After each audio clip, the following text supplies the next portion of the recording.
ಪುತ್ತೂರಿಗೆ ಬಂದ ಉದ್ದೇಶ AC ಕೋರ್ಟಿಗೆ ಹೋಗ್ತಾ ಇದ್ದೇನೆ. ಏನು ಈ ಜಿಲ್ಲೆಯಿಂದಲೇ ನಮ್ಮನ್ನು ಗಡೀಪಾರು ಮಾಡಬೇಕು ಅಂತ ಹೇಳಿ ಏನು ಸುಳ್ಳು ಆರೋಪಗಳನ್ನೆಲ್ಲ ಹೊರಿಸಿ ಇಲ್ಲಿ ತನಕ ಏನು ಷಡ್ಯಂತ್ರ ಮಾಡಿದ್ದೆ ಮೀಡಿಯಾಗಳು ಷಡ್ಯಂತ್ರ ಮಾಡಿದ್ದು. ಯಾಕಂತ ಹೇಳಿದರೆ ಸರ್ಕಾರ SIT ರಚನೆ ಮಾಡಿದ್ದು 20 ವರ್ಷದ ಧರ್ಮಸ್ಥಳದಲ್ಲಿ ಆದಂಥ ಅತ್ಯಾಚಾರ ಕೊಲೆಗಳನ್ನು ಎಲ್ಲವನ್ನು ತನಿಖೆ ಮಾಡಬೇಕಂತ SIT ನಿರ್ಮಾಣ ಮಾಡಿದ್ದು. ಇವತ್ತೇನಾಗ್ತಾಯಿದೆ, ಮಾಧ್ಯಮಗಳಿಂದಲೇ ಮೈನ್ಸ್ಟ್ರೀಮ್ ಮಾಧ್ಯಮಗಳಿಂದಲೇ ಏನಾಗ್ತಾಯಿದೆ, ಷಡ್ಯಂತ್ರವನ್ನು ರೂಪಿಸಿ ಅದನ್ನು ಹಾಳು ಮಾಡಲಿಕ್ಕೆ ನೋಡ್ತಾ ಇದ್ದಾರೆ. ಆದರೂ ಇದಕ್ಕೆಲ್ಲಕ್ಕೆ ಉತ್ತರ ಈ ಮಹಾಲಿಂಗೇಶ್ವರ ದೇವರು ಕೊಡಬೇಕು. ಅದಕ್ಕೆ ಪ್ರಾರ್ಥನೆ ಮಾಡಲಿಕ್ಕೆ ಬಂದದ್ದು. ಪ್ರಥಮತವಾಗಿ ತಿಳಿದು ಮಾಡಿದ ತಪ್ಪಿಗೆ ಈ ಮಹಾಲಿಂಗೇಶ್ವರ ದೇವರು ರಾಜಕೀಯದವರಿಗೆ ಇರ್ಬೋದು, ಮೈನ್ಸ್ಟ್ರೀಮ್ ಮೀಡಿಯಾದವರಿಗೆ ಇರ್ಬೋದು, ಯಾರು ಅತ್ಯಾಚಾರಿಗಳ ಜೊತೆ ಕೈ ಜೋಡಿಸ್ತಾರೆ ಅವರಿಗೆ ಈ ಮಹಾಲಿಂಗೇಶ್ವರ ದೇವರೇ ಶಿಕ್ಷೆಯನ್ನು ಕೊಡಬೇಕು. ತಿಳಿದು ಮಾಡಿದ ತಪ್ಪಿಗೆ.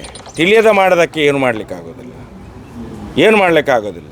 ನಾನು ಹೇಳ್ತೇನೆ, ನಾನು ಇಷ್ಟ ತನಕ 14 ವರ್ಷದಿಂದ ಸೌಜನ್ಯ ಪರ ಹೋರಾಟ ಮಾಡ್ತಿದ್ದೇನೆ. ಏನೆಲ್ಲ ಆರೋಪ ಮಾಡಿದ್ದೇನೆ ಅದು ಎಲ್ಲವೂ ಆ ಮಹಾಲಿಂಗೇಶ್ವರ ದೇವರಿಗೆ ಗೊತ್ತಿದೆ, ಆ ಮಂಜುನಾಥ ದೇವರಿಗೆ ಗೊತ್ತಿದೆ. ನಾನು ಇಷ್ಟ ತನಕ ಹೇಳಿದ್ದು ಸತ್ಯವೇ. ಅಲ್ಲಿ ಅತ್ಯಾಚಾರ ಆಗಿದ್ದು ಹೌದೇ, ಅಲ್ಲಿ ಅನಾಚಾರ ಆಗಿದ್ದು ಹೌದೇ, ಅಲ್ಲಿ ದೀನದಲಿತರ ಭೂಮಿ ಒಳಗೆ ಹಾಕಿದ್ದು ಹೌದೇ, ಅಲ್ಲಿ ಬಡ್ಡಿ ವ್ಯವಹಾರ ಮಾಡಿದ್ದು ಹೌದೇ. ಇದು ಮಹಾಲಿಂಗೇಶ್ವರ ದೇವಸ್ಥಾನದ ಅಂಗಣದಲ್ಲಿ ನಿಂತು ಹೇಳುವಂಥದ್ದು. ನಾನು ಇದಕ್ಕೆ ಶಿಕ್ಷೆ ಆಗಲೇಬೇಕು. ಈ ದೇಶದ ಕಾರ್ಯಾಂಗದ ವ್ಯವಸ್ಥೆಯಲ್ಲಿ, ಈ ರಾಜ್ಯದ ಕಾರ್ಯಾಂಗದ ವ್ಯವಸ್ಥೆಯಲ್ಲಿ ನ್ಯಾಯ ಸಿಗದಿದ್ದರೂ ಕೂಡ ಈ ಮಹಾಲಿಂಗೇಶ್ವರ ದೇವರ, ಆ ಧರ್ಮಸ್ಥಳದ ಮಂಜುನಾಥ ದೇವರ, ಅಣ್ಣಪ್ಪ ಸ್ವಾಮಿಯ ನ್ಯಾಯಾಲಯದಲ್ಲಿ ನ್ಯಾಯ ಸಿಗಲೇಬೇಕು. ಇಷ್ಟೇ ಹೇಳಲಿಕ್ಕೆ ಇಚ್ಛೆಪಡ್ತೇನೆ. ಜಾಸ್ತಿ ಮಾತಾಡೋದಿಲ್ಲ, ಮುಂದಿನ ದಿನಗಳಲ್ಲಿ ಮಾತಾಡ್ತೇನೆ. ಡಿಸೆಂಬರ್ 16ಕ್ಕೆ ಮಹಿಳೆಯರೇ ಸೇರಿ, ಅದು ಯಾವ ಒಂದು ಸಂಘಟನೆ ಇದಾವೆ ಎಲ್ಲ ಮಹಿಳೆಯರು ಸೇರಿ ಮಾಡುವಂಥ ಹೋರಾಟ. ಅದಕ್ಕೆ ಆ ಸಂಘಟನೆ ಈ ಸಂಘಟನೆ ಅಂತ ಯಾರೂ ಮುತುವರ್ಜಿ ವಹಿಸ್ಕೊಳ್ಳಿಲ್ಲ. ಎಲ್ಲ ಸಂಘಟನೆ ಸೌಜನ್ಯ ಹೋರಾಟ ಸಮೇತ ಸೇರಿಕೊಂಡು ಮಾಡುವಂಥ ಹೋರಾಟ, ಮಹಿಳೆಯರೇ ಮಾಡುವಂಥ ಹೋರಾಟ, ಮಹಿಳೆಯರು ಹೆಚ್ಚಿನ ಸಂಖ್ಯೆಯಲ್ಲಿ ಬರಬೇಕು ಅಂತ ಹೇಳಿ ಅಪೇಕ್ಷೆ ಪಡ್ತಿದ್ದೇವೆ ನಾವು. ಅಷ್ಟೇ. ನಿಮ್ಮದು ಬೆಂಬಲ ಸಂಪೂರ್ಣ ಖಂಡಿತ ಇದೆ ಸರ್. ಈಗ SIT ಅವರು ವರದಿ ಕೊಟ್ಟದ್ರ ಬಗ್ಗೆ SIT ವರದಿ ಕೊಟ್ಟದ್ದಲ್ಲ, ಇದು ರಿಪೋರ್ಟ್ ಕೊಟ್ಟಿದೆ. ತನಿಖೆ ಏನೇನಾಗಿದೆ ರಿಪೋರ್ಟ್ ಕೊಟ್ಟಿದ್ದಾರೆ ಅವರು. ಇದನ್ನು ಮಾಧ್ಯಮಗಳು ಚಾರ್ಜ್ ಶೀಟ್ ಅಂತ ಹೇಳಿ ಮೈನ್ಸ್ಟ್ರೀಮ್ ಮಾಧ್ಯಮಗಳು ಸುಳ್ಳು ಹೇಳ್ತಾ ಇದ್ದಾವೆಲ್ಲ. ನಾಚಿಕೆ ಆಗಬೇಕು ಇವರಿಗೆ. ಇದೆಲ್ಲ ಮಾಡಬಾರ್ದು, ತಪ್ಪು ಕೆಲಸ ಮಾಡಬಾರ್ದು. ಮಾಧ್ಯಮಗಳು ಏನು ಸತ್ಯದ ಕಣ್ಣು ತಿರ್ಸಲಿಕ್ಕಿರುವಂಥದ್ದು. ಇವತ್ತು ಸುಳ್ಳೇ ಹೇಳ್ತಾ ಇದ್ದಾವೆ. ಬದುಕ್ತಾರೆ ಇವರು. ಅದಕ್ಕೆ ಇಂಥ ಮಹಾಲಿಂಗೇಶ್ವರ ದೇವರ ಶಾಪ ಕೊಡಬೇಕಂತ ಹೇಳಿ ಇಲ್ಲಿ ಪ್ರಶ್ನೆಗೆ ಬಂದದ್ದು. ಅದಕ್ಕೆ ನಾನು ಈಗ AC ಕೋರ್ಟಿಗೆ ಹೋಗ್ಲಿಕ್ಕಿದೆ, ರೌಡಿ ಲಿಸ್ಟ್ ಇದು ಏನು ಅಲ್ಲಿ ಸುಳ್ಳು ಕೇಸುಗಳನ್ನು ಇದು ರೆಡಿ ಮಾಡಿದ್ದಾರೆ ಅಂತೇಳಿ. ಒಂದು ನೋಡಿ ನಾಚಿಕೆ ಆಗ್ತದೆ ನಮಗೆ. 14 ವರ್ಷದಿಂದ ಧರ್ಮಸ್ಥಳ ಗ್ರಾಮದಲ್ಲಿ ರಾಜ್ಯ ಬೀದಿಯಲ್ಲಿ ಆದಂಥ ಅತ್ಯಾಚಾರ ಕೊಲೆ ಪ್ರಕರಣ, ಆ ಹೆಣ್ಣು ಮಕ್ಕಳಿಗೋಸ್ಕರ ಹೋರಾಟ ಮಾಡ್ತಿದ್ದೇವೆ. ಇವತ್ತು ಆ ರೌಡಿ ಇದು ಗಡೀಪಾರಿನ ಆದೇಶದಲ್ಲಿ ಪೊಲೀಸ್ನವ್ರು ಏನು ಮಾಡಿದ್ದಾರೆ ಗೊತ್ತಾ?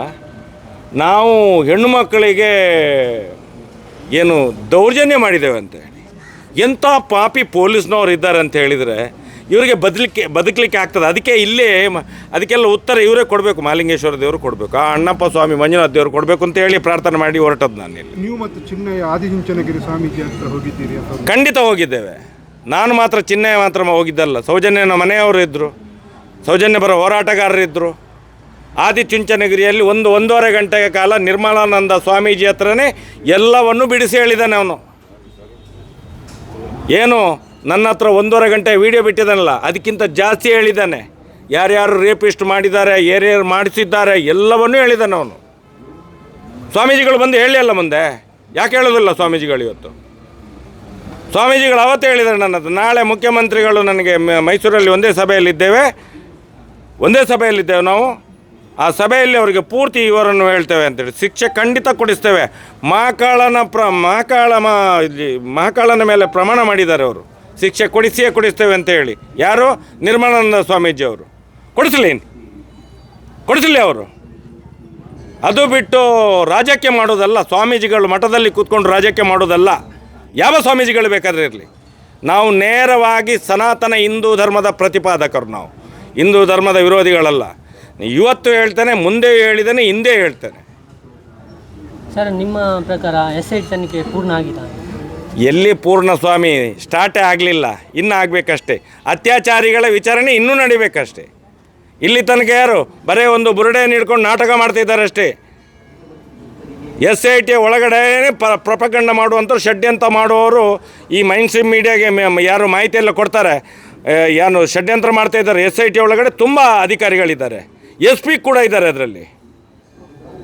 ಮುಂದಿನ ದಿನಗಳಲ್ಲಿ ಗೊತ್ತಾಗ್ತದೆ. ನಾವು ಮುಂದಿನ ದಿನಗಳಲ್ಲಿ ಕಾನೂನು ರೀತಿಯ ಹೋರಾಟವನ್ನು ಮಾಡ್ತೇವೆ. ನಮಗೆ ಯಾರ ಮೇಲೆ ನಂಬಿಕೆ ಇಲ್ಲದಾಗೆ ಆಗಿದೆ ಇವತ್ತು. ಯಾರ ಮೇಲೆ ನಂಬಿಕೆ ಇಲ್ಲದಾಗೆ ಆಗಿದೆ ನಮಗೆ. ಮೈನ್ ಸ್ಟ್ರೀಮ್ ಮಾಧ್ಯಮದ ಮೇಲೆ ನಂಬಿಕೆ ಇಲ್ಲ, ಕಾರ್ಯಾಂಗದ ವ್ಯವಸ್ಥೆಯ ಮೇಲೆ ನಂಬಿಕೆ ಇಲ್ಲ. ಈ ದೇಶದ ಕಾನೂನಿನ ಮೇಲೆ ಮಾತ್ರ ನಂಬಿಕೆ ಇರುವಂಥದ್ದು. ಮುಂದಿನ ದಿನಗಳಲ್ಲಿ ಕಾನೂನು ರೀತಿಯ ಹೋರಾಟವನ್ನೇ ನಾವು ಮಾಡ್ತೇವೆ.